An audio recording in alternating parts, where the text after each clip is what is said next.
Bueno, pues sean bienvenidos. Estamos aquí en un nuevo episodio con nuestro invitado. Muchas gracias por venir aquí. Gracias, Hassan, a ti. Castañeda Bome. Gracias. Y pues cuéntanos un poco. Tenemos varios puntos que queremos discutir aquí. Muy Ajá. emocionados de pues todo lo que tu experiencia, todas las historias que tienes para contarnos. Queremos empezar un poco desde tu infancia. ¿Cómo fue tu crecimiento? ¿Dónde creciste? Hijo único, ¿tienes hermanos? Cuéntanos un poco. Mi familia vive en Houston desde hace mucho tiempo. Yo me fui de Torreón en el 1997, pero nací aquí en Torreón, Coahuila, en el 74, el 12 de abril del 74. Mi primaria, desde los primeros años, recuerdo que fue realmente divertida. Mi infancia fue realmente bonita. Tuve la posibilidad de viajar mucho con mis padres. Conocer, creo que eso te abre la mente. Creo que los viajes te inspiran en todos los sentidos. Y creo que lo mejor que le podemos regalar a los hijos es precisamente eso, sacarlos un poco del entorno natural para permitirles ver otro mundo y que el mundo es muy amplio y que hay mucha gente de muchos idiomas, de muchos colores, de muchas maneras de pensar, y creo que eso ayudó mucho en mi infancia. Apasionado siempre de las cosas que motivaban la imaginación, como Disney, como Claro. cosas creativas, y siempre, pues creo que bastante feliz, bonita, una infancia bonita, muy feliz aquí en la ciudad de Torreón, por supuesto calurosa. Recuerdo irme Polvorienta. de la primaria, polvorienta y calurosa. Recuerdo irme de la primaria caminando a la casa, era lo que se podía hacer, no sé si todavía se puede hacer. Bueno, mi casa no estaba tan cerca de la primaria y lo podía hacer. Sí. Y recuerdo que las plantas de los pies me ardían de Claro. caminar sobre el pavimento chicloso, que de repente pisabas tú el pavimento y sentías cómo estaba aguadito Sí, no, sí. del Se te anda calor. derritiendo y el Pero era una infancia bonita, sí nos tocó crecer a muchos, ¿no? Y la verdad, agradecido por estar aquí contigo. No, muchas gracias por venir.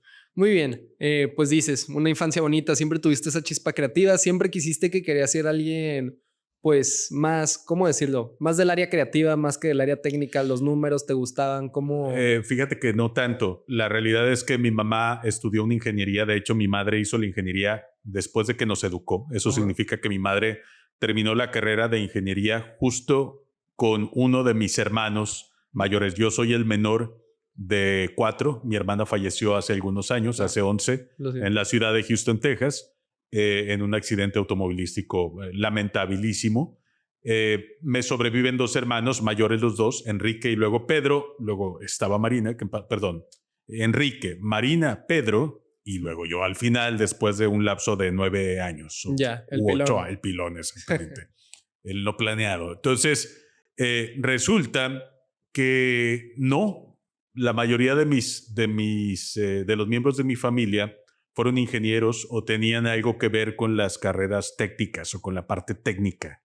Sí. Y la única persona que se salió, digamos que del molde, fui yo. Nunca se me dieron las matemáticas. Era muy malo para los números. Para memorizar fórmulas era muy malo, pero para memorizar textos era muy bueno. Ya. Entonces hice teatro desde muy pequeño. Ah, qué padre. Era el típico niño que era feliz en los festivales, no lo sufría. A mí me gustaba disfrazarme de borreguito, de Superman, de lo que fuera. Yo era ese niño al que le gustaba salir y bailar, y el ratón vaquero, y yo era feliz haciendo eso, pero por alguna razón no pensé que eso determinara el futuro o la etapa adulta de mi vida. Y al final, pues sí, porque comencé a estudiar en el TEC, la carrera, quería estudiar computación o sistemas. Me llamaba mucho la idea de convertirme en animador digital, pero en ese momento no veía yo cómo, es decir, no sabía exactamente cuál era el camino para cómo vivir de eso, vaya. Exacto. No solo cómo vivir de eso, qué era lo que tenía que estudiar para aproximarme a eso que quería hacer. Es decir, yo veía el cine y veía los detrás de cámaras y yo quería aprender eso. Pero aquí pues, las carreras no te lo ofrecían, las universidades. Entonces, cuando estaba pequeño, todavía después de preparatoria, pues, la intención era estudiar sistemas porque intuía que eventualmente eso me iba a poner en el camino que necesitaba. Pero no tenía nada que ver. Hice 6 meses por una razón. Tuve que hacer una pausa de 6 meses y en esa pausa decidí estudiar comunicación. En la Ibero decías. En la ¿verdad? Ibero, Claro. así es. En la Ibero, aquí comencé, de hecho, la carrera en la ciudad de Torreón, Coahuila, pero como me fui en el segundo año de la carrera a la Ciudad de México, porque me ofrecieron la posibilidad de trabajar en Televisión Azteca, no lo pude rechazar. Uno de mis sueños era estudiar la carrera o terminar la carrera en Ciudad de México, y todo como que se compaginó para que sucediera. Entonces me fui a estudiar a la Ciudad de México, a la misma Ibero, a la Ibero Santa Fe. Tenía un trabajo en Televisión Azteca, un lugar que me gustaba mucho, y pues maté dos pájaros de un tiro. Entonces, sí, claro, cómo digo, no aprovechar. no siempre las cosas te salen así. Creo que si las hubiese planeado no hubieran salido así. Simplemente se presentó una oportunidad en 1997 de ir a trabajar a Televisión Azteca. Yo trabajaba aquí primero en Telecable. Era una empresa en la que muchos de los que comenzamos a trabajar en medios de comunicación aquí en la ciudad de Torreón empezamos ahí en Telecable, que fue una gran escuela para muchos de nosotros. La verdad es que había un muy buen equipo para hacer la ciudad de Torreón, que nunca ha sido precisamente una ciudad muy, digamos, sí, metrópolis de allá. Así la metrópoli en la que encuentras grandes canales de televisión, pero ahí había buenos equipos para ese momento de la historia. Te estoy hablando del 93 o 94, había muy buenos equipos de lo que había en el mercado en ese momento. Y aprendimos ahí muchísimas cosas, desde trapear el piso cuando es necesario trapear el piso para que el programa luzca bien, hasta acomodar las plantas para que el programa luzca bien, acomodar micrófonos, operar una cámara, operar una luz. Es decir, aprendimos de todo con la idea precisamente de que lo que teníamos en mente se viera bien en pantalla. Claro. Esa fue mi primera experiencia en televisión, fue esa, en el 93. ¿Y cómo llegaste a Telecable? Telecable por invitación de un amigo, Jorge Ortega, a quien le mando un fuerte abrazo, que es un gran creativo, a quien he tenido la posibilidad de reencontrarme a lo largo de la vida en Los Ángeles, California, de manera extrañísima. Yo venía saliendo del aeropuerto y de repente me lo encontré ahí a Jorge. En dos ocasiones me pasó que me lo encontré en Los Ángeles, California. En Ciudad de México, a pesar de que perdimos el rastro, en algún momento también lo vi en varias ocasiones. Y Jorge fue quien me invitó aquí, siendo estudiante de comunicación también, a trabajar en un proyecto. Iban a reformar la programación de Telecable, y yo llegué como ese grupo de estudiantes de la Ibero, chicos fresas, o así nos percibían quienes ya trabajaban en Telecable. Llegamos a este grupo de 7 u 8 estudiantes de la carrera de comunicación. Entonces no fuimos realmente muy bien recibidos por todos, pero sí, llegamos ahí precisamente porque se trataba de un proyecto que tenía un productor que se llamaba Benito Klug, a quien en ese momento contrataron. Él venía de Televisa en Ciudad de México, o pasó en algún momento por Televisa. Lo contrataron porque Telecable quería rehacer la programación y darle un toque más especial, más juvenil y más especial, que todo fuera un poco más refinado. Creo que era lo que se buscaba en ese momento. Y entonces dijeron, ¿dónde agarramos chicos que sepan de comunicación? Fueron al Ibero, nos trajeron a nosotros. Así empecé por invitación. Después me quedé produciendo, porque no tenía mucha idea de lo que era la producción. 3 programas en Telecable. Uno de ellos lo conducía y luego lo producía. Así era la vida un poco en Telecable. Te permitía hacer lo que quisieras, mientras lo hicieras medianamente bien, ¿no? Claro. ¿Qué aprendiste, por ejemplo, de esa experiencia? Mucha gente de mi edad o gente que está empezando a querer incursionar en los medios se queja de que no están bien pagadas las prácticas, que empiezas, como tú dices, barriendo, trapeando, arreglando micrófonos. Eso es algo que todos tenemos que aguantarnos, supongo, ¿no? Es algo que te aprendes pues que es piedra que todos tenemos que picar, ¿o tú cómo lo ves? A mí me hubiera gustado no picarla en ese momento de mi vida, ¿no? Hoy me doy cuenta de que me sirvió mucho. Es decir, ese punto de la vida en el que tienes que aprender a hacer de todo y en el que tienes que empezar de cero, creo que es muy valioso. Yo no conozco una persona que no lo haya hecho, a menos de que su padre haya sido Ricardo Salinas Pliego y entonces te herede el imperio, y cuando llegues tú como Benjamín, pues llegues y recibas todo en charola de plata, exactamente. Pero bueno, es una empresa familiar y se lo permite, ¿no? Es decir, su padre lo preparó de alguna manera. De hecho, en algún momento a Benjamín se le ocurrió producir televisión. Yo no lo entendía porque decía, bueno, eres el heredero de un imperio. ¿Qué estás haciendo produciendo programas de televisión? Sí. No le veía yo mucho sentido, porque además, aunque le fuera mal a los programas, les iba a ir bien. O sea, Sí, claro, no los iban a dejar caer. Sí, no iba a no. trabajar jamás con la presión con la que todos llegamos a trabajar en esa empresa. Pero a lo que voy es precisamente eso. A quienes no heredamos la posibilidad de que nuestro padre o algún familiar o algún amigo tenga un medio de comunicación de ese tamaño y te lo herede, pues nos tocó realmente picar piedra. Y me Claro. parece que en mi aprendizaje Ujú. y en el aprendizaje de cualquier ser humano es fundamental tener esa posibilidad de haber tocado las bases o los Claro. cimientos, porque aunque seas el hijo de un gran empresario, el hecho de no haber empezado desde el punto cero Ujú. hace ver en algún momento las limitantes que tienes. Y Cierto, creo cierto. que en todos los casos que conozco, los hijos que heredan las empresas de su padre llegan con muchas limitantes y a veces no las superan porque nunca tuvieron esa posibilidad de aprender, ¿no? Sí, no pudieron reconocer sus propias limitantes. No, y- no. ¿Para qué? Digo, Ujú. naciste millonario y te vas a morir millonario. No Sí. pasa absolutamente nada. Y dentro de ese grupo nadie te va a decir que eres un tonto, Ajá, porque exacto. al que se atreva Sí. lo vas a correr y lo vas a vetar del medio. Tienes Le, ese le poder. avientas unos billetazos en la cara. ahí. Exactamente, sí.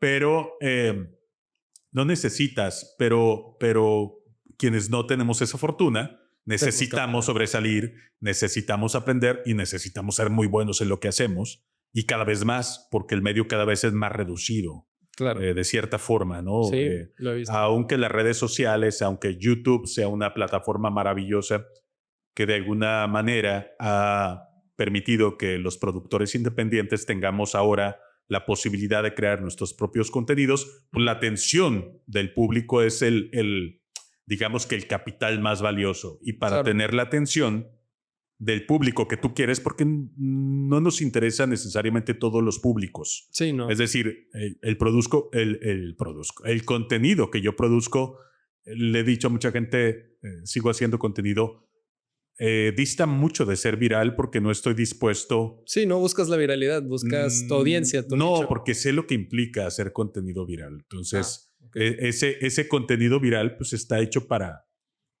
personas que no tienen las características de Claro. persona que yo tengo. Entonces, pues ese espacio está reservado para ellos y el espacio que yo busco es otro, ¿no? Pero creo que a pesar de lo que fuese la atención del público que tienes que ganarte, Ujú. te la tienes que ganar con mucha inteligencia, Sí, claro. generando contenido de valor y generando contenido atractivo, y para eso pues, requieres haber tenido una escuela importante, ¿no? Sí, me imagino. Así Más ahora en día que ya hay tanto contenido en todas partes, ¿no? en Supongo todos que lados. en los 90s, aunque claro que era mucha competencia, pues tenías limitados los medios de comunicación y hasta cierto punto, si no eras miembro de una televisora, de una radio, de un periódico, pues tu voz no se oía. No, difícilmente. Realmente quienes destacaron en medios de comunicación, todavía hay personas muy destacadas a nivel local que en su momento fueron referentes de la televisión local o del radio local. Ujú. Siguen siendo referentes y me parece muy valioso que hayan logrado mantener ese espacio, porque Claro. no, lejos de que sea una tradición, creo que para mantenerte vigente a nivel local también se requiere mucho talento. Entonces yo tuve la fortuna de salir, Ujú. de experimentar y de probar realmente la televisión a otro contexto. Sí. No solamente por Televisión Azteca. Fui director de imagen corporativa de Canal 22, Ujú. donde trabajé de 2001 a 2007. ¿Eso fue antes? Fue Después, durante TV Azteca. Fue durante TV Azteca. En Televisión Azteca yo era empleado por honorarios. Ajá. Era freelance. La mayoría de las personas que trabajamos en deportes éramos freelance. Entonces, Ok. yo podía técnicamente, porque había un jefe que era José Ramón y una gran jefa a la que rara vez mencionamos, que era Jessie Espinosa, la Ujú. directora de deportes, una señora muy estricta de la cual también creo que aprendimos mucho. Le damos casi siempre mucho crédito a José Ramón como el líder de este grupo de deportes, pero creo que Jessie también tuvo un gran peso en la formación de todos nosotros. y nunca le damos el peso necesario a su figura. Había dos personas en ese momento, que eran Jesse y José Ramón, y no podía, aunque yo fuera empleado por honorarios, simplemente decir que no quería hacer unas cosas y otras cosas sí. Claro. Pero en ese momento de mi vida les pedí tiempo, justo con la mentira de que estaba terminando mi tesis. Tuve que echar mentiras para poder trabajar en Canal 22, pero era también una oportunidad que me ofreció un gran señor, de quien aprendí mucho, que se llama Enrique Strauss. Durante el Mundial de 1998 lo conocí. Tuve la fortuna de trabajar con él y de aprender mucho de él. Me invitó a trabajar años después a Canal 22, televisión cultural, completamente diferente a lo que hacía en Televisión Azteca, que era deportes, y tampoco lo pude rechazar. Entonces pedí de alguna manera que me dejaran trabajar en Televisión Azteca únicamente los fines de semana, que era el trabajo más robusto cuando hacíamos deportes. Okay. Renuncié a trabajar de lunes a viernes en el programa de Protagonistas de la Tarde, que fue realmente el programa que me llevó a la Ciudad de México, a Televisión Azteca.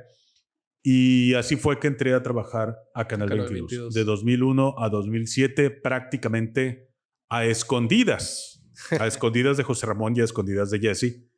Ojalá que... No se estén enterando ahorita. No, bueno, se van a enterar. Se van a enterar en este momento. No, ya creo que ya se debían haber enterado. Porque además Jesse fue mi compañera en Canal 22 en el año 2006. Ah, ok, no, pues... Cuando Jesse salió, Jesse Espinosa, que era mi directora, Jesse salió de Televisión Azteca en el año 2005 o 2006. Enrique Strauss, que tenía una muy buena amistad con ella, la nombró directora de producción de Canal 22. Entonces, cuando Jesse llegó a Canal 22, teníamos, digamos que, una posición jerárquica similar, porque yo era director de un área y ella era directora de otra. Cuando fue muy simpático ese momento, porque hacíamos una junta los lunes, y cuando me vio en esa mesa de directores, después de ir siguiendo la presentación de cada uno de los directores que se iban presentando, me tocó el turno a mí de presentarme y cuando me vio se sorprendió o eso me pareció. Tuvimos una conversación muy breve respecto de por qué yo nunca le dije que trabajaba en Televisión Azteca, y así fue, pero fue una etapa también compleja para mí, tener que trabajar durante 6 años o 6 realmente, porque ya en el 2007 renuncié en abril. José Ramón ya no estaba en Televisión Azteca y mis condiciones en Televisión Azteca cambiaron. Pasé de ser empleado freelance a ser empleado de confianza. Tenía una responsabilidad más alta. Sí. Mi sueldo era más alto. Tenía las condiciones adecuadas para poder tomar la decisión de renunciarle a Jorge Volpi, que es un gran escritor, pero por quien yo no tenía realmente ningún grado de simpatía. Como director de Canal 22, como escritor lo respetaba mucho, pero como director de Canal 22 me parecía que le habían regalado ese puesto, sobre todo cuando me tocó trabajar con Enrique Strauss, que para mí era una institución de la televisión. Claro. Porque fue literalmente uno de los pioneros de la televisión mexicana. La televisión como la conocemos hoy, la televisión cultural, le debe mucho a Enrique Strauss, a su estilo y al grupo de personas talentosas que formó para dirigir Canal 22. Entonces pasaron cosas muy bonitas que me permitieron renunciar a Canal 22 y me dediqué de lleno a Televisión Azteca. Llegué a Televisión Azteca en el 97. Sí. Perdón, estoy comiendo el micrófono. No te apures. Después de trabajar en Telecable, entré a Televisión Azteca Laguna, que todavía existe, nada más que antes estaba en Boulevard Constitución, y después la movieron ahora al TSM. Cuando yo renuncié a Televisión Azteca Laguna para irme a la Ciudad de México, también tuve que mentir al licenciado Aranzábal, que era mi gerente. Le dije que me iba a estudiar, que sí me fui a estudiar, pero que tenía la posibilidad de ir a Televisión Azteca a hacer algún tipo de práctica. Ah, ok. Entonces aquí no sabían que te ibas a... No sabían que me iba a chambear. Después se enteró el licenciado Jesús Aranzábal, que es dueño del Patachueco, un restaurante que le recomiendo muchísimo. Sí. Deliciosos los desayunos. Y además ahí está, el licenciado lo vi. Tuvimos tiempo, siempre he tenido la posibilidad, o Dios me ha dado la posibilidad de disculparme. Y cuando lo he hecho, creo que la gente entiende que no tenía otra alternativa. Eran las circunstancias. Eran las circunstancias y no tenía otra alternativa porque sabía que de decir la verdad iba a generar un conflicto más grande del que podía generar si me iba y regresaba a pedir perdón. Digamos que tomé la decisión de pedir perdón en lugar de pedir permiso. Esa fue mi circunstancia, esa fue mi situación y así lo hice. Por ejemplo, en eso que cuentas de TV Azteca, ¿cuál hubiera sido el conflicto? A ver, primero, nos saltamos un pequeño punto. ¿Cómo pasaste de Telemundo a TV Azteca? De Telecable. De Telecable de La Laguna, así es. Sí. De Telecable pasé, mira, yo ya conducía en Telecable un programa que se llamaba TV Animación, un programa infantil. Y de pronto mi perfil no era para conducir un programa infantil porque siempre he sido muy sarcástico para hablar a cuadro. Tuve la posibilidad de conducir también algunos segmentos en Televisión Azteca, sobre todo en ADN 40, en mi última etapa de Televisión Azteca o previo a mi última etapa en Televisión Azteca antes de renunciar a Televisión Azteca en el 2019. Pude conducir ahí, pero cuando conducía acá el programa infantil, como que no era mi perfil. Fuerte, exactamente. Claro. Digamos que lo hacía, pero en algún momento alguien me dijo, oye, quizá a los niños no les convenga escucharte tanto en ese tono. Y entonces, en algún momento, cuando abrieron aquí Televisión Azteca Laguna, que fue un boom aquí, porque era como cuando llegó McDonald's. Ustedes no lo saben, pero el primer McDonald's causó revuelo en la comarca lagunera. Digamos que las cosas empezaron a crecer en la comarca lagunera. Y a nivel de medios fue una gran noticia que llegara Televisión Azteca a la comarca lagunera. ¿Cómo llega? Pues llegó porque a Ricardo Salinas Pliego alguien lo convenció de que para crecer comercialmente podía abrir una especie de franquicias en cada municipio grande del país y así podía acceder al capital privado de anunciantes más pequeños que buscaban espacios en televisión abierta. Claro. Entonces lo que hizo fue poner antenas en todo el país, bloquear una parte de la programación nacional para que, por ejemplo, en lugar de ver tú un noticiero nacional de 1 hora y media o 2 horas, tuvieras 1 hora de noticiario local también. Entonces, que vieran las noticias más relevantes a nivel nacional. Se hizo una estrategia precisamente para que, por ejemplo, Hechos, la primera media hora fuera nacional netamente. Sí. Y después de eso, tirara noticias que tienen locales que ver con Estado de México y capital del país, Ciudad de México. Ya, okay. Ese espacio se destinaba precisamente para Hechos de la comarca. Entonces, aquí se conducía ese noticiero local y se bloqueaba la señal del noticiero nacional. Lo mismo hizo Televisa en su momento. Todavía está un poco así. No sé realmente qué haya pasado con la televisión local. No quiero sonar peyorativo, pero no veo televisión y mucho menos televisión local. Entonces, sé quiénes existen y algunos de mis amigos trabajan ahí o trabajaron en televisión local, pero no los veo. No sé qué realmente esté pasando con la televisión local, cómo funciona ahora. Pero en ese momento eso pasaba. Después de un tiempo creo que, o tengo entendido que a Salinas ya no le convino o vio que era mejor tomar el control de las locales y recobró el control de las locales, porque antes operaban con capital privado local. Es decir, un inversionista, igual que tú podrías comprar una franquicia de Starbucks o de McDonald's. Compraba TV Azteca. Así es, sacaba dinero para decirle a Salinas, yo quiero tu televisora local y yo la voy a operar aquí a nivel regional. Qué interesante. Entonces, sí, así fue interesante, pero en algún momento, no sé cuál fue la decisión del corporativo, decidieron retomar el control de todas las locales. Creo que la única que se quedó con cierto grado de libertad plena es la local de Monterrey, porque es de uno de los hermanos de Ricardo Salinas Pliego. Ah, ok. Creo que Hugo se llama su hermano y creo que es el dueño de la Arena Monterrey y también es el dueño de la televisora local. Es lo que sé del negocio, tampoco lo sé a profundidad, pero es lo que creo que pasó.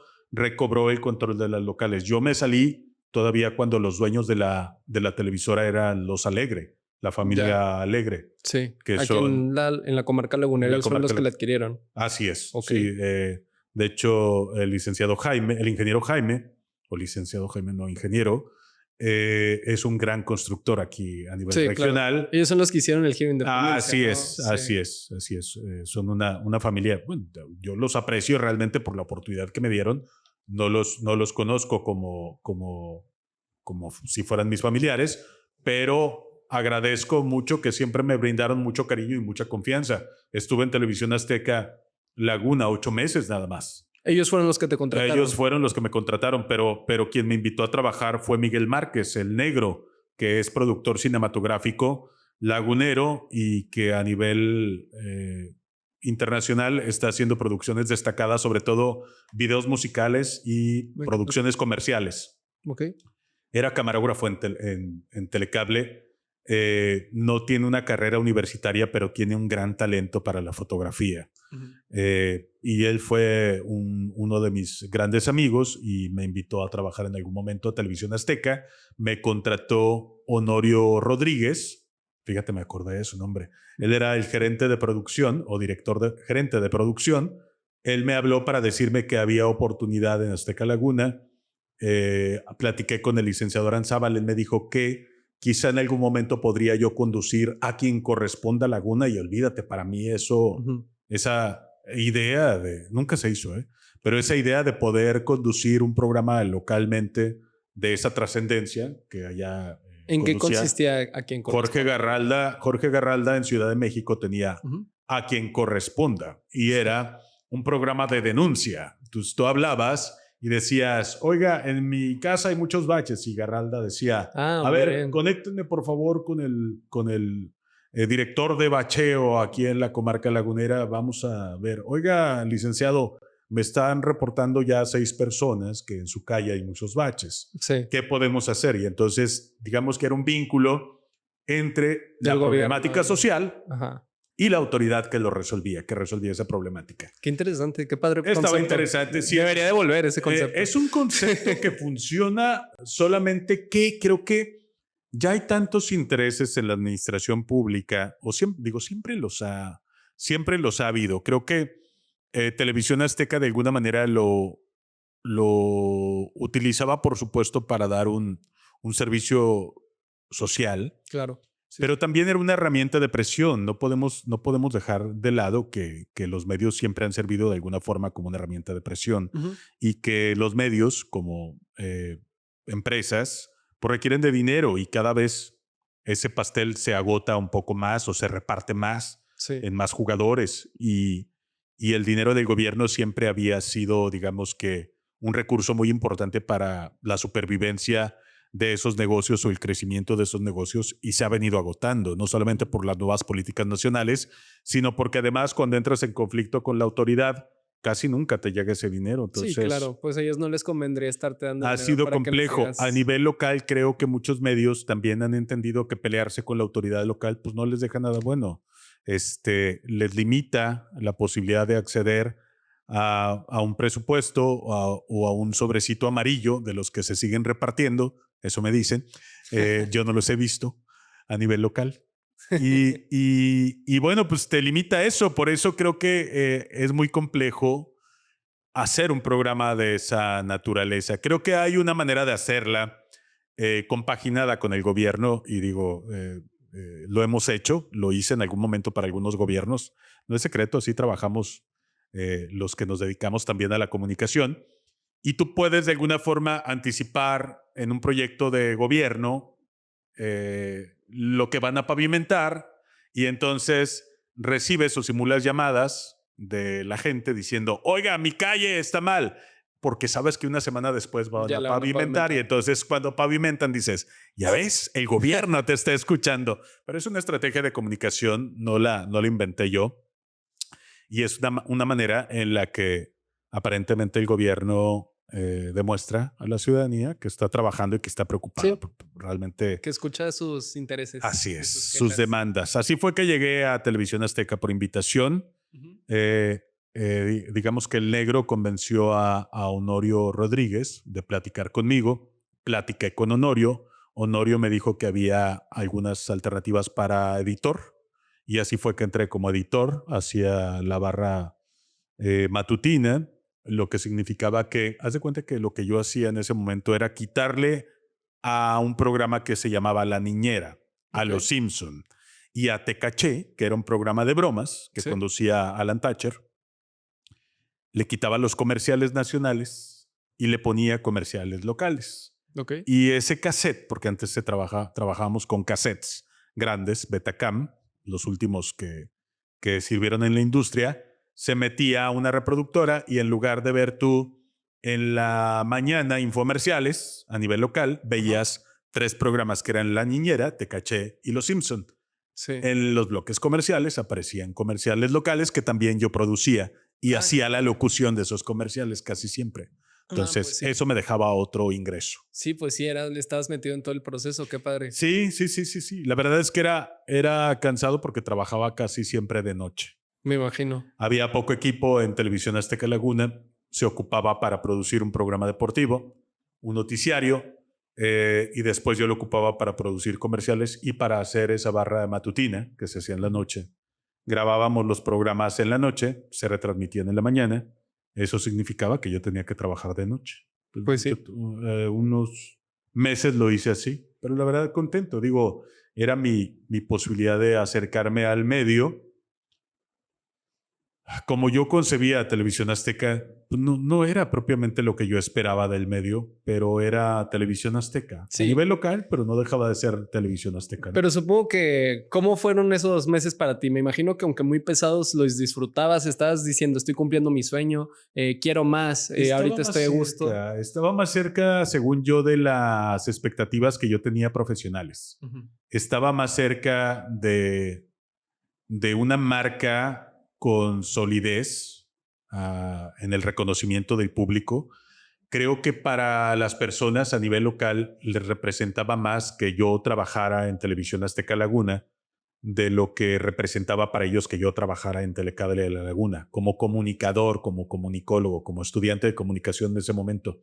La marca tenía un mayor grado de reconocimiento y por eso pues me daba un plus, además de que ganaba mejor. Sí. Y eso ya era para mí un aliciente suficiente. ¿Ahí también estabas de freelancer o ahí sí eras empleado? Ahí era empleado. Ahí era empleado de la empresa como tal. Creo que tenía prestaciones, sí, todas las de la ley, pero me quedé muy poco tiempo. Pero esto tenías unos 20 años. Tenía 20 años, tenía 21 años. 21 años. 21 años. Joven, sí. No, espérame, tenía 22 años porque cuando me fui de Televisión Azteca me fui a los 23. Yo llegué a Televisión Azteca a la Ciudad de México a los 23 años.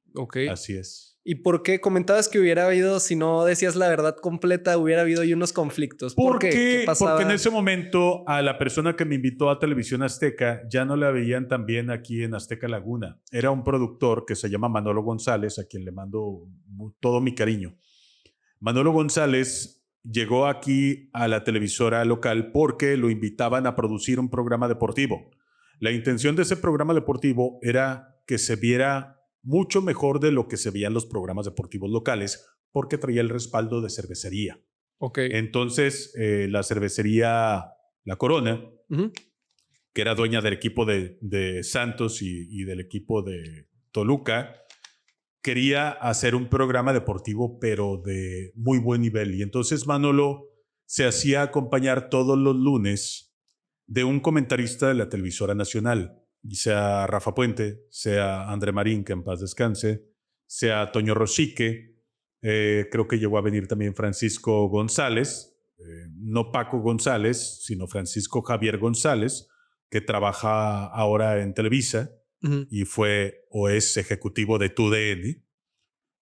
Como comentarista trabaja todavía frente a cámara, a veces narrando partidos.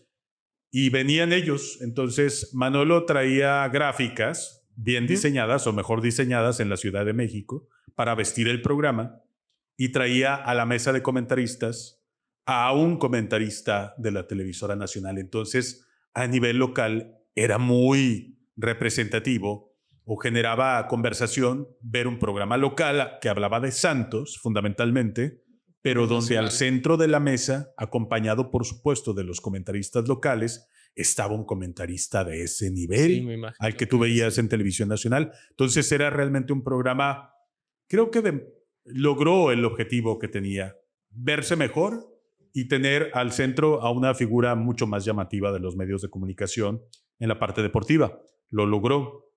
En algún momento no sé exactamente qué fue lo que sucedió, pero yo sentí que a Manolo ya no lo querían aquí a nivel local. Ok.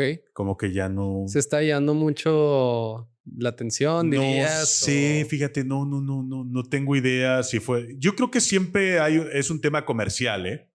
Ok. Creo que de alguna forma les estaba costando mucho precisamente ese proyecto y quizá decidieron ya no hacerlo así, Ya. prescindir de Manolo, de los servicios de Azteca Deportes Nacional y enfocarse únicamente en el programa con conductores locales y producción local. Entonces ya Manolo no venía. Cuando Manolo me habló, ya tenía algunos meses de haber desaparecido de aquí de la televisora local los lunes, porque él venía únicamente los lunes, se regresaba el martes. Sí. Y me habló, recuerdo que fue una tarde, yo estaba trabajando, creo que lo cuento en este libro o en otro, que se llama Hasta el último segundo, mi segundo libro, y hablo precisamente de ese momento porque para mí fue muy importante en la vida. Recuerdo que me habló, yo estaba trabajando, me dijo, oye, ¿te acuerdas que te había comentado en algún momento? Me comentó, me gustaría que trabajaras en Ciudad de México conmigo. Y le dije, pues qué padre. Ya había yo en algún momento trabajando en Telecable de la Laguna, tuve la posibilidad de ir a Ciudad de México a un evento de los premios Colibrí, que era un evento muy grande en el claustro de Sor Juana. Recuerdo que en ese momento me invitaron a me invitaron a hacer unas entrevistas. Ajá. Y yo iba pues de saco corbata a la Ciudad de México y me puse a entrevistar a Lolita Ayala y a Federico Woldenberg y a Juan Rivas, creo que se llamaba, y a otros personajes del periodismo que esa noche iban a ser galardonados con este premio.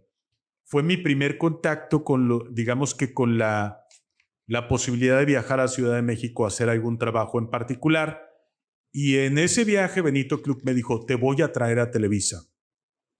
Entonces, olvídate, yo apenas era estudiante de primer semestre de comunicación cuando me dijo eso. Sí, pues sí. Se me puso la carne de gallina. Sí, claro. Y cuando Manolo me dijo, te invito a trabajar a Televisión Azteca, me gustaría que trabajaras allá conmigo, pues me pareció que era una invitación como la que sí, muy años ¿no? atrás había recibido de Benito Klug, entonces que era como muy vago, que no iba a pasar o que podía no pasar, no me emocioné tanto, pero meses después recibí la llamada y me dijo, mañana hay que estar aquí en junta con José Ramón. Uf, mañana, y tú aquí en Torreón. Y yo aquí en Torreón. En medio del semestre de la carrera, pues en medio del trabajo, y así fue que ese mismo día fui a tocarle la puerta al licenciado Aranzábal. Todavía no sabía qué iba a pasar conmigo. Iba a ir apenas a una junta. Entonces lo que le dije fue, licenciado, tengo que ir a Ciudad de México. Me tengo que ir mañana. Sí. ¿Por qué? ¿A qué vas?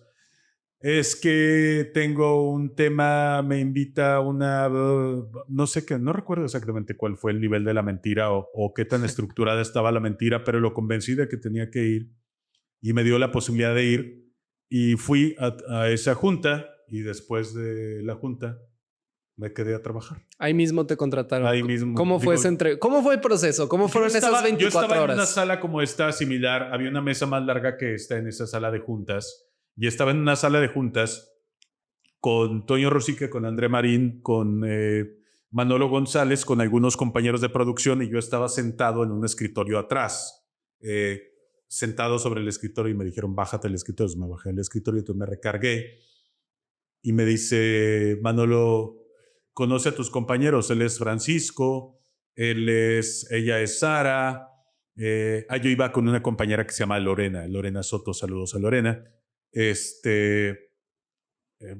Me empezó a presentar y me dijo, Manolo, por ningún motivo cuando llegues ahí, digas que eres de Torreón. Oh, ok. No puedo decir yo que eres de Torreón porque era como meterme a un grupo de personas con mucha experiencia en televisión o ya con una cercanía muy importante con el grupo de José Ramón y de repente que llegara no solamente un personaje nuevo, sino además un personaje que venía de una ciudad chica. De una ciudad chica. Exacto.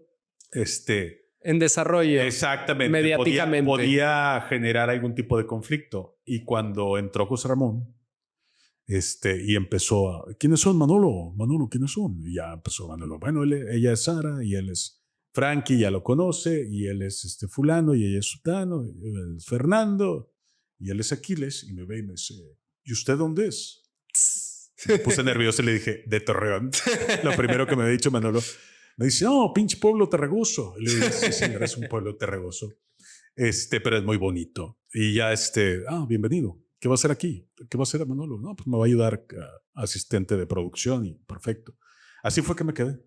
Ok, qué padre. Ese fue mi primer contacto con José Ramón, que es un señor al que quiero mucho, a quien respeto mucho, a quien creo haberle aprendido muchas cosas. Muy estricto, difícil, insisto, no estaba él solo, creo que siempre tuvo el respaldo de Jessie Espinosa. Como directora, como líderes de ese proyecto de Azteca Deportes. Y estoy muy agradecido porque me dio una gran relevancia como profesional. Claro. Trabajar en ese equipo, yo te diría, sí, trabajar en Televisión Azteca, por supuesto. Televisión Azteca es un mundo, es una empresa bien importante, es una marca bien relevante, pero en ese momento ser parte del equipo de José Ramón Fernández me dio mucho, muchísimo, y me sigue dando en todos los sentidos. Recuerdos maravillosos. Gracias a Televisión Azteca y a la confianza que tuvo José Ramón Fernández y Enrique Valdés y Manolo González, Enrique Valdés es otro productor de deportes, me dio la posibilidad de conocer la mitad del mundo, o una gran parte del mundo. Sí. Viajé por todos lados a una edad muy temprana, haciendo eventos maravillosos.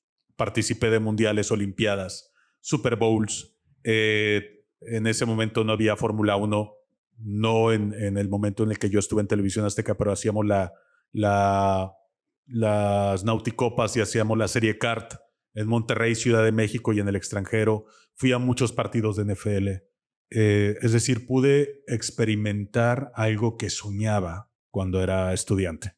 Sí. Y muchas cosas que jamás me imaginé que podía haber experimentado. Entonces, pues imagínate, todavía lo pienso y parece que lo soñé, ¿me entiendes? Pero no, ahí están las fotografías y ahí está todo. Antes de que existiera la inteligencia artificial, porque todas esas fotografías podría haberlas generado hoy con hoy inteligencia artificial. Hoy en la mañana, exactamente. Pero no, estuve con Pelé en 2 ocasiones. Entrevistamos a Joe Montana, que era mi ídolo en ese momento en el que los 49 fueron lo mejor del NFL. Pues yo era adolescente, entonces soñaba con conocer el estadio de los 49. Se pudo, y luego entrevistamos a Joe Montana. Estuve cerca de Muhammad Ali. Ya Ali no hablaba, pero pude entrevistar a su familia, y yo no era necesariamente un periodista deportivo, pero Azteca me dio la posibilidad de ser un periodista deportivo. Hice entrevistas muy importantes para mí. Entrevisté a Ambassador Chavaz, hija de Malcolm X. Sí.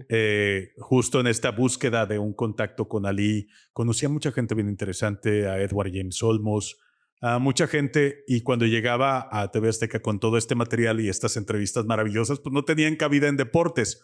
Me puse a editar mis propios pequeños documentales para YouTube. Sí. Y así fue que hicimos los primeros antecedentes del canal de Azteca Deportes en YouTube, con el contenido que sobraba, digamos, ¿no? Sí. Antes no considerábamos que poner un partido o un fragmento de un partido fuera rentable. En ese momento poníamos lo que fuera, nadie pelaba las redes sociales, y hoy pues son uno de los brazos fuertes de cualquier empresa, de los principales. Así es. Nos cuentas todos estos logros, nos cuentas ya llegar con Muhammad Ali, poder hablar con Pelé, poder hablar con Joe Montana. ¿Cómo es el proceso? Desde que llegaste a esa sala con José Ramón a poder llegar a esto, ¿qué fueron las cosas que tuviste que hacer para poder llegar a esto? Porque lo cuentas muy bonito, pero me imagino que hubo muchísimo trabajo. Bueno, hubo mucho trabajo, y la verdad es que yo llegué, insisto, como torronense, a un lugar donde había gente ya con mucha experiencia, donde todos sabían más de televisión que yo. Muchos de ellos no tuvieron la fortuna que yo tuve de estudiar la carrera de comunicación en la Ibero. Muchos de ellos ni siquiera tuvieron la posibilidad de estudiar una carrera, pero sabían más que yo porque habían experimentado el medio mucho antes de que yo llegara. Sí, la experiencia. La experiencia les dio una gran autoridad para enseñarme lo que yo tenía que aprender. Al principio fue una relación muy ríspida con todos ellos y después la mayoría de ellos, los que eran más adultos que yo, me trataron como el hermano menor. Ah, qué Y bonito. después me correspondió ser el maestro de algunos de ellos. Muchos de ellos me decían maestro Aquiles o Sí. máster Aquiles, justo porque empecé, pues me quedé 21 años en televisión hasta que, imagínate, me hice una carrera en esa empresa. Más que una carrera, hice una gran parte de mi vida. Tengo 51, eso quiere decir que en algún momento de mi vida tenía más tiempo dentro de Televisión Azteca que fuera de Televisión Azteca. Y la verdad es que sí hubo momentos muy difíciles, te puedo mencionar muchísimos, pero hubo momentos en los que sentí que nada tenía sentido, en los que sentí que me estaba equivocando, en los que sentí que tenía que hacer otra cosa. Eh, Televisión Azteca no era responsable del 100% de mis ingresos. Yo nunca lo consideré así. Considero que la empresa me dio muchas cosas, pero me quitó muchas otras, porque yo lo quise, no porque Azteca lo haya decidido. Es decir, sacrificas siempre una parte importante de tu vida por hacer que otra brille. Sí, claro, en todos lados. Y llegó el momento en el 2018 que ya no estuve dispuesto a perder esa otra parte de mi vida. Esa otra parte de mi vida incluye, por ejemplo, que cuando mi hermana falleció en Houston, yo estaba trabajando en Las Vegas. De Las Vegas iba a Los Ángeles y de Los Ángeles me regresaba a Las Vegas. Te estoy hablando de un fin de semana en el que había Juego de Estrellas. En ese Juego de Estrellas tuve la posibilidad de conocer a Bruno Mars. A Tabú de Black Eyed Peas ya lo conocía desde un evento anterior. Me presentó a Bruno Mars porque tuve una conversación en el Super Bowl de Dallas, muy breve con Tabú. Intercambiamos teléfonos. Ah, qué bien. Lo vuelvo a ver en el Staples Center de Los Ángeles, en un juego de estrellas de básquetbol. Vi a LeBron James. Siempre me gustó mucho el cine. Vi a grandes estrellas del cine y del espectáculo de los Estados Unidos. Vi a Rihanna de frente. Vi a Jay-Z, que es tremendamente feo. Vi a Beyoncé, que es su esposa y que es hermosa. Yo estaba en el baño, en el migitorio, y a un lado estaba Stevie Wonder. O sea, ese nivel de evento era sí, ese nivel de personas. el Juego de Estrellas. Y nosotros estábamos en la Duela, que era pues el lugar en el que estaban este grupo de estrellas, ¿no? Claro. Entonces yo estaba maravillado en ese momento. Bueno, ese día en la noche falleció mi hermana. Yo estaba viviendo uno de los momentos más bonitos de mi vida a nivel profesional, y a nivel personal experimenté esa noche uno de los momentos más difíciles de mi vida. Sí, qué contraste tan drástico. Así es. A veces creo que así es la vida, es decir, es parte de todo. Y esa noche no pude dormir, por supuesto. Estaba en Los Ángeles. Al día siguiente iba a Las Vegas a la pelea de Fernando Cuchul Montiel contra Nonito Donaire porque me tocaba producirla. Entonces me fui como productor a Las Vegas con un nudo en la garganta y una sensación que no te puedo describir. Que mi hermana acaba de fallecer, y yo había hablado por teléfono en la madrugada con mi hermano, que me dijo tienes que venir a Houston, y luego me pasó a mi madre, y mi mamá, muy consciente del momento por el que yo estaba pasando, me dijo no tiene sentido que vengas, tu hermano ya falleció. Sí. Con esa dureza, con esa frialdad, Sí, mi mamá entendió frío, que lo importante para mí en ese momento era cumplir con una asignatura de trabajo para después ir en el momento en el que pudiera al velorio de mi hermana. Sí. Así fue. Trabajé en la pelea de Cuchul Montiel contra Nonito Donaire, una pelea terrible, además para Fernando, que es un peleador a quien estimo mucho, a él y a toda su familia. Es de Mochi, Sinaloa, ex campeón del mundo, pero en ese momento era uno de los boxeadores más representativos del país. Lo noquean muy feo, lo noquean Nonito Donaire, lo desconecta. Queda Fernando tratando de levantarse, hace este rictus de que se quiere levantar, pero su cerebro no responde, su cuerpo no responde. Entonces es un momento muy dramático en el ring. Termina esa pelea, me regreso a Los Ángeles a hacer el último día del Juego de Estrellas de la NBA. Enrique Garay, Inés Sáenz, Jorge Aguilar, que en ese momento que vi a Jorge Aguilar, que era, digamos, que la persona con la que más confianza tenía, camarógrafo, lo abracé y me puse a llorar. Sí. Y me dijo, ¿qué pasó? Y le conté, le dije, mi hermana falleció hace 2 días. Sí, sin el apoyo familiar cercano. Exacto, entonces, exacto, me desahogué ahí con Jorge. Terminé el trabajo. En ese momento pedí que desde Los Ángeles me mandaran a Houston. Mónica Scorlish, a quien le agradezco mucho por eso, me compró el boleto de Los Ángeles a Houston y pude ir el lunes a ver a mi hermana en una caja. Pues sí. Así fue. Pues sí, fue una triste. Así fue, exactamente. No hubiera sido diferente. Yo podía haber estado en el momento en el que mis hermanos estaban viviendo ese duelo. Yo hubiera preferido estar con ellos realmente, Sí. aunque no hubiera hecho diferencia. Es decir, emocionalmente me hubiera gustado estar ahí. Cuando mi hermana falleció aquí en Torreón, no pude estar. Cuando mi abuela falleció aquí en Torreón, no pude estar en Torreón porque estaba de viaje.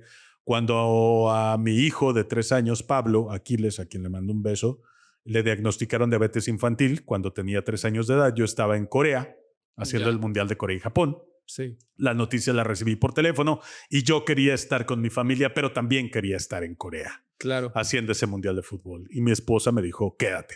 Sí, pues no tiene sentido porque, insisto, no vas a cambiar absolutamente nada, pero haces falta en casa también en ciertos momentos. Entonces, sí hubo mucho sacrificio, hubo muchas cosas maravillosas en Televisión Azteca, pero mientras también hubo que dejar pasar cosas que también son importantes. Así es la vida. Llega un momento en el que tienes que darle prioridad a algo. Gracias a todo eso que pasó en Televisión Azteca, sigo disfrutando de muchas cosas. La gente me identifica justo por lo que hice en Azteca, por lo que hice en Canal 22. De eso se desprendieron algunos negocios que hoy siguen funcionando. Bueno. Y se lo agradezco a la vida porque ya no trabajo para una empresa y aún así pues me mantengo de pie, ¿no? Y eso es fundamental. Este libro, de cierta forma, nace también por eso, ¿no? Entonces, por experiencias y todo. Si pudieras hablar con esto todo que nos cuentas, las lecciones que aprendiste, los errores que supongo te arrepientes algunos, ¿qué sería algo que si pudieras viajar y hablar con el Aquiles de 20 años, qué le dirías? ¿Qué dirías? Busca un enfoque más con tu familia, balancea más, aprovecha ahorita porque nos va a durar nada más tanto tiempo. Sí. ¿Qué le dirías? Le diría, aprovecha más, diviértete menos. Me divertí demasiado. Me gustaba mucho la fiesta. La fiesta, ya. Sí, me gustaba mucho la fiesta. Entonces, le diría, sé más mesurado, diviértete menos y pasa más tiempo con tu familia. Eso le diría. Ok. Siempre fui muy profesional, pero sí creo que en algún momento debí haber tenido mayor enfoque en generar buenas relaciones públicas. Les diría que siempre tuve un carácter muy difícil. Siempre fui muy difícil de entender cuando la autoridad tenía algo que comentarme. Entonces siempre tuve problemas con la autoridad. A pesar de eso, viví muchos años en Televisión Azteca porque me consideraban una persona valiosa, pero siempre era muy, digamos, frontal para hablar y a veces no toda la gente lo valora. Creo que habría hecho mejores relaciones dentro de la empresa si hubiese sido más hábil para moverme. No necesariamente un arrastrado, porque no lo soy, pero creo que el hecho de querer por fuerza demostrar que no eres un arrastrado también te puede poner en una posición... Sí, el querer demostrar oposición constante, así, rebelión al sistema. Exactamente. Ser tan rebelde no me ayudó tanto. Ok. No me ayudó tanto. Debía haber sido un poquito más dócil. Y para personas que no sean tú Aquiles, pero que sean personas que quieren entrar a este mundo, que quieren buscar las puertas o que ya están dentro y no saben cómo moverse, ¿qué consejos les darías? Les diría que hagan esto que estás haciendo tú. Les diría que hagan que se sometan ya a esta exposición de una cámara y de lenguaje. Que se vean ustedes mismos, que se escuchen ustedes mismos y que encuentren de la manera más adecuada posible su propio estilo. No traten de ser Martinoli porque ya hay un Martinoli y ya no caben más Martinolis. Ya Televisa hizo 25 y no le fue bien. Entonces ya no caben más Martinolis en la televisión mexicana. Solo hay uno y nada más. No hay más cabida para más David Feitelsons en la televisión mexicana. No, ya no. Ya hay uno y no va a haber otro como David Faitelson. No va a haber espacio para otro José Ramón Fernández. Y ya hubo uno y está a muy corta etapa quizá de decirnos adiós, porque en algún momento tendrá que despedirse de los medios para dedicarse de lleno a su salud y a su familia y a su vida personal. A su vida personal. Sí. De hecho, sale un documental de él muy pronto en Disney, y ojalá que lo puedan ver. No hay espacio para clones, para copias. Creo que el medio está buscando constantemente seres humanos o comunicadores únicos, y cuando encuentra a esos comunicadores únicos se convierten en un referente. Traten de ser un referente. La única manera es el aprendizaje. Es que se sometan ya a hacer esto. Que hagan esto, aunque no tengan el partido de fútbol, que muchos medios no lo tienen para hablar de él. Hagan estos ejercicios para que se vayan acercando al profesional que quieren ser en su momento, y toquen la puerta. Les corresponde tocar muchas puertas, pues las habituales, la de Record, la de Televisa, Televisión Azteca, TUDN, Fox, ESPN. Antes no había tantas alternativas. Cuando yo salí de Televisión Azteca, no le fui a tocar la puerta a nadie, porque lo que menos quería era trabajar otra vez en televisión deportiva. Pero si ustedes están buscando esto, creo que les corresponde eso. Prepárense, salgan ya a experimentar, empiecen a experimentar con lo que haya a la mano: una cámara, dos, un teléfono celular, un micrófono, una pluma y un papel. Escriban, escúchense, véanse, pero prepárense. Creo que el medio cada vez es más exigente, todo. YouTube también es cada vez más exigente, y los que tienen vistas son los que encontraron una manera diferente de hacer las cosas, ¿no? Sí, encontraron su nicho, cómo destacar. Así y es, aprovechar. así es. Exacto. Yo no comparto todos los nichos, no tendría por qué hacerlo. Hay cosas que me gustan, hay cosas que no. No necesariamente, insisto, soy fan de lo viral, pero hay cosas virales que me agradan, ¿no? Pues sí. Y luego sales de TV Azteca y pues pasan muchas cosas muy interesantes, entre ellas tu libro, pues la plática que das sobre el mismo libro, tu pues empresa de doblaje, Dubbing Dragons, y ahora sacarás una película. Vamos por orden si quieres. Empieza lo primero en llegar, ¿qué fue? Sí, cronológicamente fue una conferencia. De conferencia. Como yo trabajaba en Televisión Azteca, las universidades me hablaban mucho para sus eventos de comunicación. Cuando había unas jornadas, las jornadas de comunicación en la Universidad fulana de tal o una u otra, me invitaban a hablar en sus eventos. O cuando había jornadas en las que presentaban pues algún tipo de personajes, me invitaban y yo iba a hablar de lo mío, de temas de comunicación. Invariablemente siempre fue un poco hablar de la experiencia, y en algún momento de la historia me invitaron en el 2018 a dar una conferencia, y estructuré esto que se llama Bienvenidos al extraordinario mundo del fracaso. La primera conferencia la hice en Chihuahua, en la Universidad de Chihuahua. Le fue muy bien. Creo que nunca en la vida había tenido yo un evento que dando una conferencia me diera la sensación de que tenía en la mano algo bueno. Ok. Y ese día, por la reacción del público, que no eran solamente jóvenes, sino que también había muchos adultos, profesores, profesionistas, sentí que tenía en la mano algo con mucho poder. Y una persona que estaba ahí, que es de alguna forma experto en comunicación política, sintió lo mismo. Y pasó. Después de Chihuahua fui a Ciudad Juárez, y después de Ciudad Juárez fui a Tijuana, a la Clínica Baja del Sol de Julio César Chávez, y luego a Mexicali a dar la misma conferencia, y luego a Querétaro, y luego a Mazatlán, al centro de convenciones. Luego vine aquí a Torreón y presenté el libro en Libero, di una conferencia en la mañana y luego presenté el libro en la tarde. Quería presentar aquí el libro. De hecho, la gente de Libero me dijo, ven aquí. Claro. ¿Cómo andas dando conferencias en todos lados? Y aquí no, a Torreón no has dado todo. Todavía vivía en Ciudad de México. Vine, presenté el libro aquí. Vinieron algunos amigos de Los Ángeles, California, porque querían estar presentes en la presentación del libro. Fue un evento realmente bonito. Vi a compañeros de la secundaria, de la preparatoria, y yo tenía mucho tiempo sin verlos y sin tener contacto con todos ellos. La verdad es que fue un evento bien emotivo, bien bonito. Luego me fui a Ciudad de México, di varias conferencias. Luego Morelos, en Cuautla, en Cuernavaca.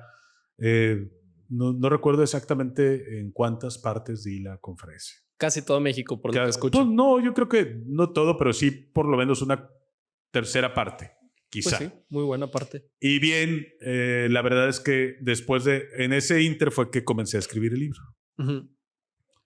Este libro lo publicó Presencia, que es la empresa de publicidad de un amigo. Lo hizo José Luis Hinojosa, mi compadre.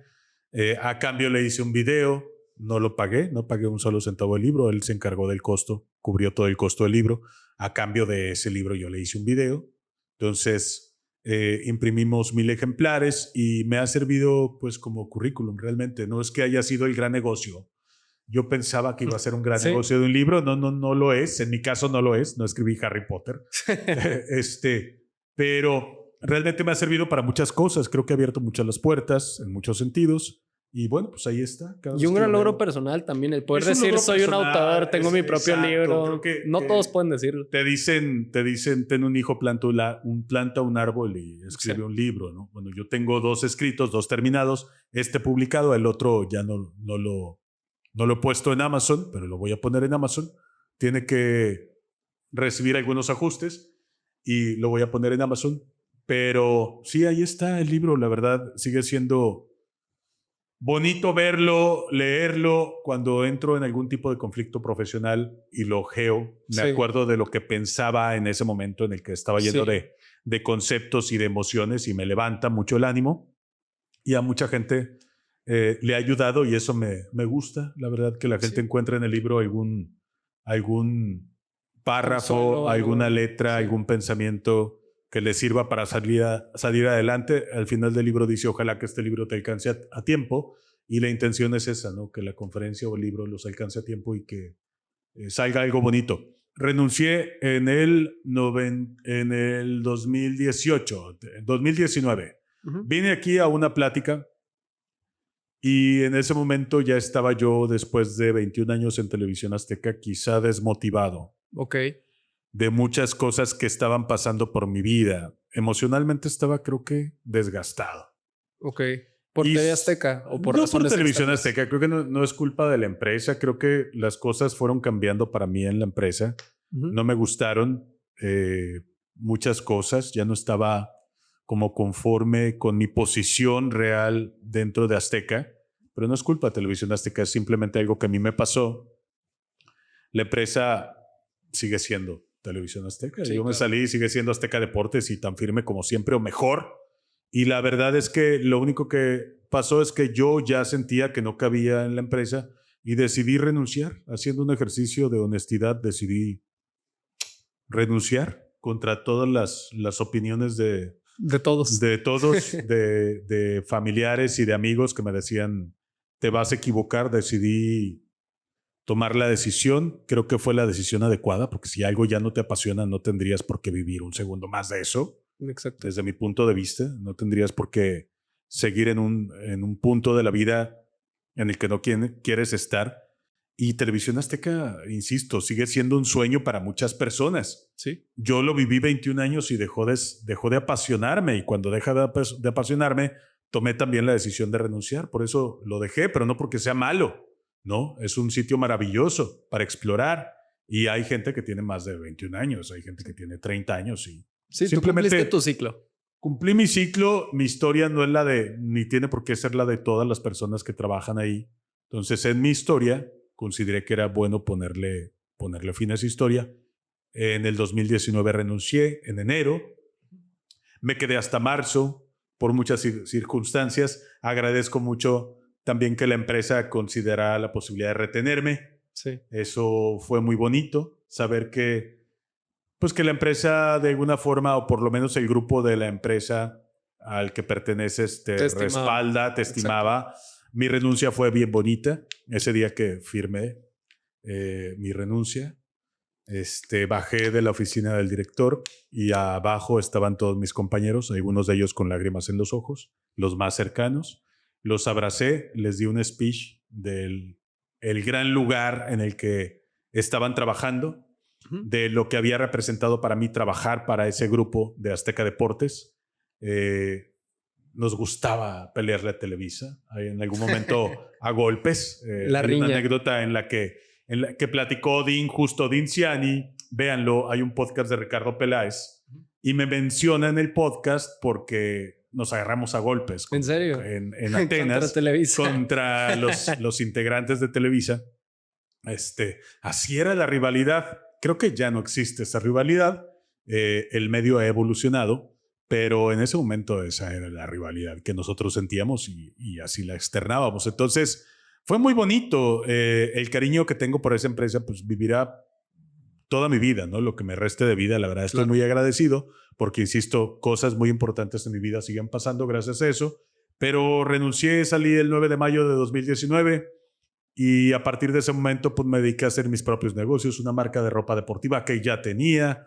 Terminé la maestría de negocios en la Universidad de Barcelona. Terminé de escribir este libro. Le di forma en la pandemia a otra marca que se llama Nebulite, que sigue estando viva, y habrá por ahí un insecticida o varios con la misma marca por ahí en algunas tiendas. Es decir, la vida sigue, mi trabajo en los medios sigue, me apasiona todavía trabajar en los medios, pero mi posición ya en los medios pues es tratar justo de hablar de la experiencia e intentar que la experiencia sirva para ustedes, ¿no? Sí. Para ustedes de alguna manera. Y se aprecia mucho porque sí, la verdad, tener un enfoque desde alguien que estuvo pues tan adentro ayuda muchísimo. Y justo con eso, pues también para terminar, para empezar a agradecerte mucho pues por estar aquí, por acompañarnos, pero algo de lo más emocionante a discutir, tu película. Cuéntanos un poco de eso. La película El Puente de los Sueños. Llevamos hasta este momento en el que estamos grabando este podcast. Tengo 30 minutos de la película terminados. Eso significa que están musicalizados y editados. Ya grabé el final. Okay. Espero terminar en octubre y estrenar en noviembre. La película El Puente de los Sueños está hecha por nuestros estudios que se llaman Dubbing Dragons. Somos un estudio de doblaje que nació hace 3 años en la comarca lagunera. Es atípico que en esta región haya un estudio de doblaje, pero lo logramos gracias pues al apoyo y al respaldo de clientes en California que confían en nosotros y a los cuales les ha gustado el trabajo que hacemos. Bueno, este equipo o parte de este equipo de personas que son actores de doblaje que integran Dubbing Dragons son quienes forman la parte medular de lo que es el elenco del Puente de los Sueños. El Puente de los Sueños está estructurada de una forma en la que todos son actores y actrices de la comarca lagunera. Solamente uno es de Tamaulipas, pero ya es adoptado de La Laguna porque aquí estudió la carrera de artes escénicas. Muy bueno, la verdad. Un equipazo con mucho corazón, con el aprendizaje de muchos años de trabajar en este medio. La verdad, con equipo bien bonito. Me gustan mucho estos juguetes. Sí, con los que grabamos. Son bonitos. Con los que firmamos. Sí, son maravillosos. Me gustan mucho. Entonces, tuvimos la posibilidad de comprar algunos muy buenos juguetes para hacer la película. Los estamos utilizando. Y pues es al final, igual que el libro, igual que la marca de ropa deportiva, igual que las cosas que he emprendido, un sueño que no sé para dónde va. No tengo el respaldo de un gran estudio, simplemente tengo el respaldo de un equipo humano maravilloso. ¿Y de tu experiencia? Tengo la experiencia que me ha dado la vida, tengo muchas bendiciones, la verdad, el respaldo de la familia, tengo salud, tengo la posibilidad de poder escribir eso que escribí, que me apasiona. Y tengo un grupo de amigos que me apremia y que me dice, ¿vas bien? Qué bueno. ¿No? Y es lo que más motiva, ¿no? Y mucha gente que me tira buena vibra y eso está integrando un buen producto. Entonces, ojalá que cuando salga El Puente de los Sueños la podamos estrenar en algunas salas de cine de México. Todavía no sé, insisto, no sé para dónde va esta película. Sé que aquí hay personas en la comarca lagunera muy talentosas que han hecho cine desde hace mucho tiempo. No es mi caso, yo tengo apenas 3 años en la región, pero quería hacer mi propio proyecto. No vine a robarle el trabajo a nadie. No, claro. Ni a ocupar la posición que ya está ocupada por muchos de mis compañeros a los cuales quiero mucho. Vine a generar mi propio mercado, mis propios proyectos, y uno de esos proyectos es la película.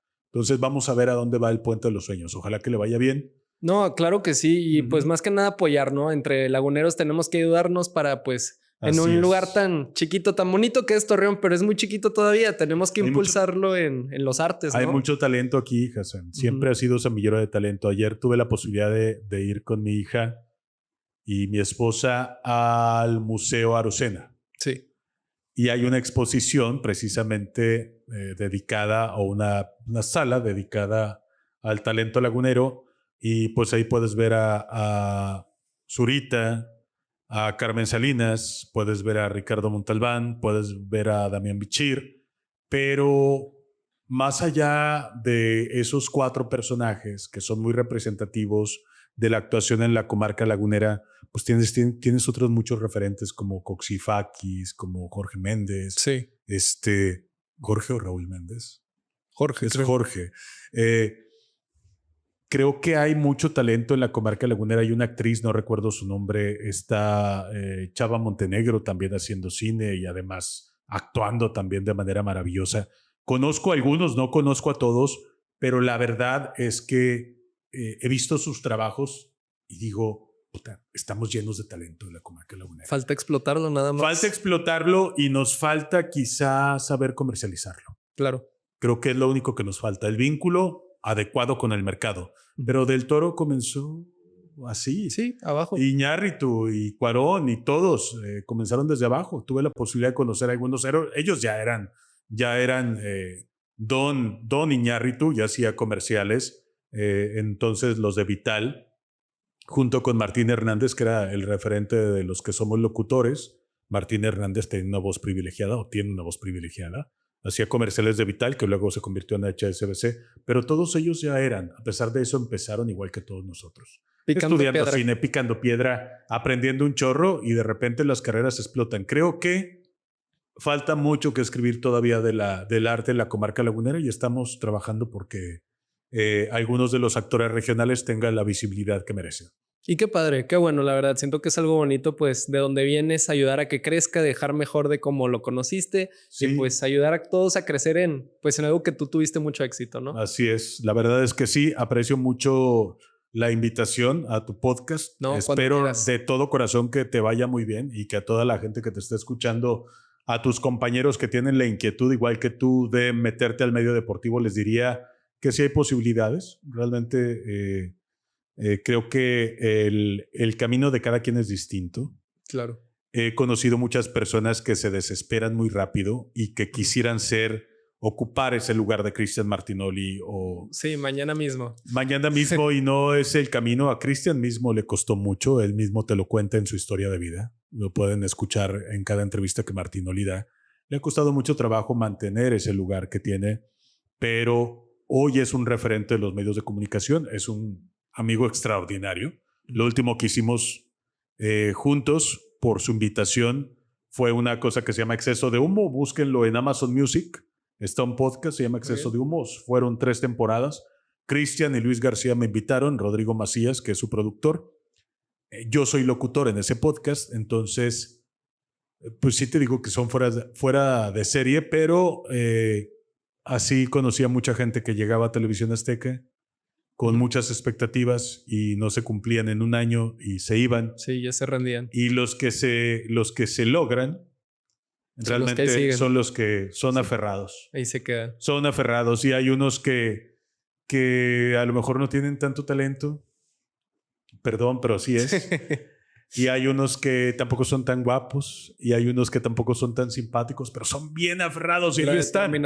Sí, y ahí 100%. Están, y ahí siguen, y están narrando partidos, y están haciendo peleas de box, y están haciendo su sueño posible por aferrados, no realmente porque sean fuera de serie, pero es...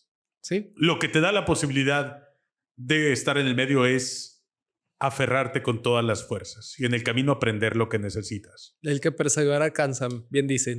Sí, yo no lo creía y parece cliché, pero sí. Este mundo es de los aferrados. Exacto. Háganlo, aférrense. Pues bueno, con eso cerramos nuestra conversación de hoy. Muchísimas gracias. Gracias, Hassan. Pues por venir, contarnos todas tus anécdotas, por emocionarnos tanto con todos los proyectos que vienen. Compren el libro. ¿Tienes alguna presentación próxima Amazon, que vayas a tener? espero que a finales de agosto o a mediados de septiembre nos podamos presentar en el Teatro Mairán. Muy bien. Ni siquiera he ido a tocar la puerta del teatro, pero quiero presentarme ahí. Es decir, lo voy a hacer. Lo que no sé es todavía cuál la fecha. De que va a pasar, va a pasar. Hay que hacer cosas para que eso suceda. Las haremos, pero habrá una presentación del Teatro Pronto. Mairán. Manténganse al tanto, ¿no? En redes sociales, Ojalá ¿cuáles son septiembre. para que te Aquiles C de Casa B de Bueno. Aquiles Castañeda Boomer es mi nombre. Aquiles C de Casa B de Bueno. En Instagram. Y bueno, ahí vienen todos los links a una multiplicidad de canales de YouTube donde hacemos contenido y muchas cosas en redes sociales. Pues perfecto. Muchísimas gracias. Gracias a ustedes también por vernos hoy. Cualquier pregunta, sigan a Aquiles también sus redes sociales. Y pues nada más, esto es todo por hoy y pues nos vamos a estar viendo.